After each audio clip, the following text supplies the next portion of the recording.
This scene comes from Chapter 4 of the Pickwick Papers. All of Rochester is in excitement because the military is being inspected by the Commander-in-Chief and is performing a set of maneuvers. Mr. Pickwick is a great admirer of the Army, and so he and the rest of the Pickwickians are coming to watch the ceremony as well. Unintentionally, they end up becoming part of the festivities. Enjoy. "Can anything be finer or more delightful?" he inquired of Mr. Winkle. "Nothing," replied that gentleman, who had had a short man standing on each of his feet for the quarter of an hour immediately preceding. "It is indeed a noble and a brilliant sight," said Mr. Snodgrass, in whose bosom a blaze of poetry was rapidly bursting forth, "to see the gallant defenders of their country drawn up in brilliant array before its peaceful citizens, their faces beaming, not with warlike ferocity, but with civilized gentleness, their eyes flashing, not with the rude fire of rapine or revenge, but with the soft light of humanity and intelligence."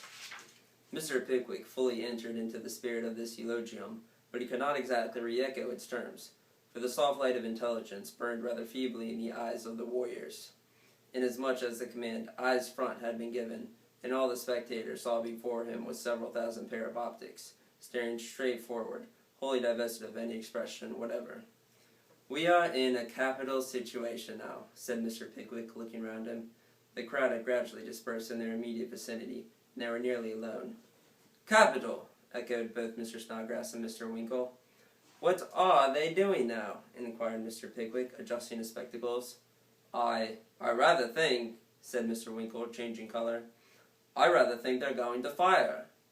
"Nonsense," said Mr. Pickwick hastily. I really think they are," urged Mr. Snodgrass, somewhat alarmed. "Impossible," replied Mr. Pickwick. He had hardly uttered the word, when the whole half-dozen regiments leveled their muskets as if they had but one common object, and that object the Pickwickians, and burst forth with the most awful and tremendous discharge that ever shook the earth to its centers, or an elderly gentleman off his. It was in this trying situation, exposed to a galling fire of blank cartridges, and harassed by the operations of the military, a fresh body of whom had begun to fall in on the opposite side, that Mr. Pickwick displayed that perfect coolness and self-possession which are the indispensable accompaniments of a great mind. He seized Mr. Winkle by the arm, and placing himself between that gentleman and Mr. Snodgrass, earnestly besought them to remember that beyond the possibility of being rendered deaf by the noise, there was no immediate danger to be apprehended from the firing. But suppose some of the men should happen to have ball cartridges by mistake," remonstrated Mr. Winkle, pallid at the supposition he was himself conjuring up. "I heard something whistle through the air now, so sharp, close to my ear. We'd better throw ourselves on our faces, hadn't we?" said Mr. Snodgrass. No, it's over now," said Mr. Pickwick. His lip might quiver, and his cheek might blanch, but no expression of fear or concern escaped the lips of that immortal man.